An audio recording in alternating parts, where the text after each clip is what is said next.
حبايبي شلونكم؟ شخباركم؟ عساكم بخير، يا رب تكونوا بصحة وعافية وسلامة.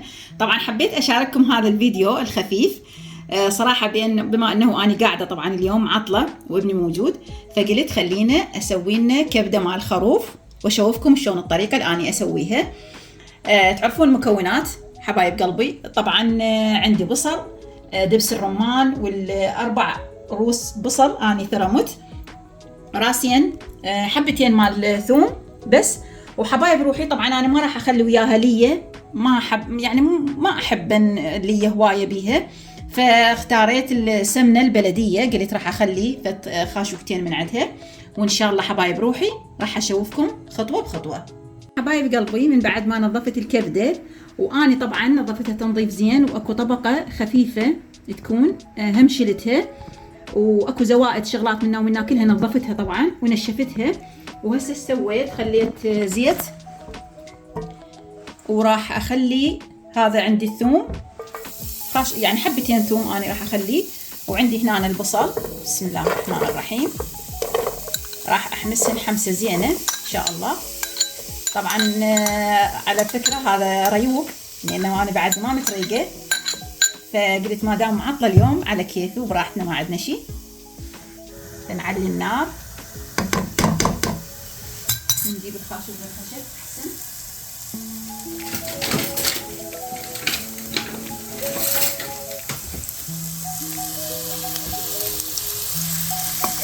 طبعا حبايبي بس انا وابني ناكل هالكبده، الباقين ما ياكلونها، فاني حسبت حساب. طبعا قليت طماطه حرق لهم، سويت وحضرت بيض ويعني جبنه وهاي السوالف مال الريوق ان شاء الله.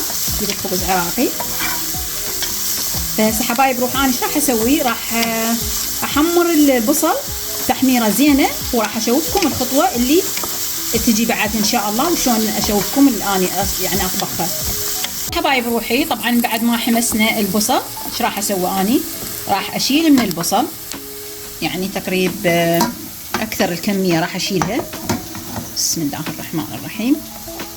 شلناها حمسناها حمسه زينه هو والثوم، هاي الكميه تقريبا فوق النص انا شلت، بقيت بس هذا. حبايب قلبي اني طبعا غسلتها ونشفتها بحيث حتى المي مالتها شلون صافي. بسم الله الرحمن الرحيم.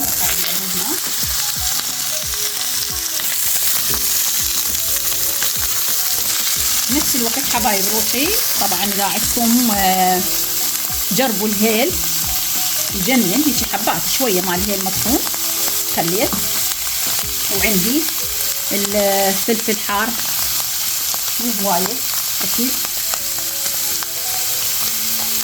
حبايبنا، وعندي فلفل ابيض اكثر اليوم فلفل لانه الاولاد ما راح ياكلون، بس عندنا خلينا شويه هيك نغير.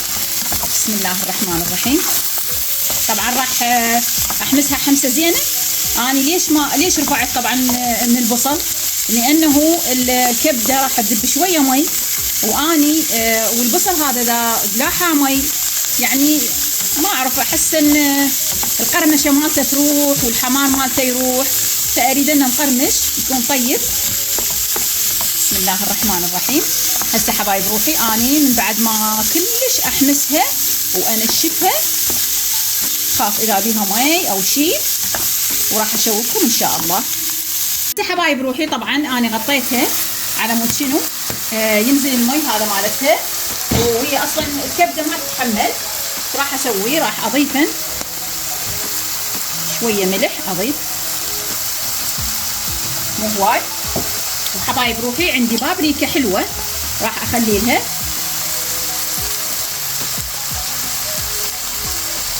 كلش طيبه. هسه حبايبنا ايش سويت اني؟ بسم الله الرحمن الرحيم. نحركها. والله اليوم الريوق والخبز عراقي مكانكم فارغ صراحه.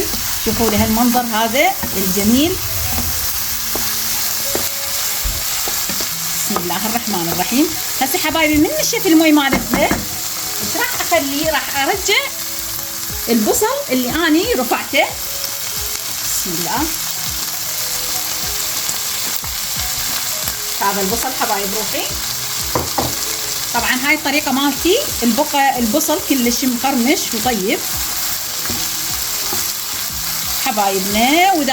وطبعا طماطة أنا هم فرمت وياها. اكو بيها يخلون يعني بدون طماطة تبقى هيجي اصلا تجنن هيجي، بس أنا بالنسبة إلي اخلي طماطة لانه احبها. فان شاء الله راح نحركها براحتها نخليها، واخر اللمسات راح اراويكم اياها ان شاء الله.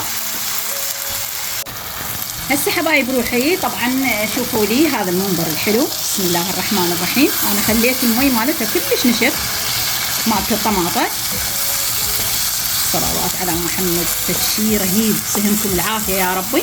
وبهاي الاثناء حبايب روحي ايش راح اضيف؟ راح اضيف دبس الرمان، طبعا خاشوقة ونص تقريبا. وانتم اذا تدون حبايب روحي نص ليمونة او ليمونة كاملة تعصروها وتخلونها اخر شيء. شلون هسه هذا دبس الرمان، بسم الله الرحمن الرحيم. والله سهمكم العافية يا ربي ان شاء الله. شيء رهيب بسم الله. شوفوا حبايب روحي طبعا انا راح اخليها على نار ناصية هسه اخر شيء تقريبا دقيقة حتى ان شاء الله بالتقديم راح اشوفكم اياها. روحي كملت الكبدة مالتنا طبعا وصارت فتشي جدا رهيب ما شاء الله. وانا شوفتكم الخطوات شلون اطبخها، وزينتها طبعا بالبقدونس، وصراحة مستوية على الاخر، مستوية على الاخر حبايب روحي ما شاء الله. بس هذا ما يكفي حبايبي، راح اشوفكم. بسم الله الرحمن الرحيم.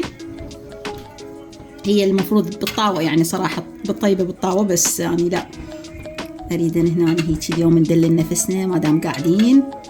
بسم الله الرحمن الرحيم حبايب روحي تجنن، سهمكم العافية. لا تنسونا باللايك والاشتراك تفعيل الجرس، وان شاء الله يا ربي يجيكم كل شيء جديد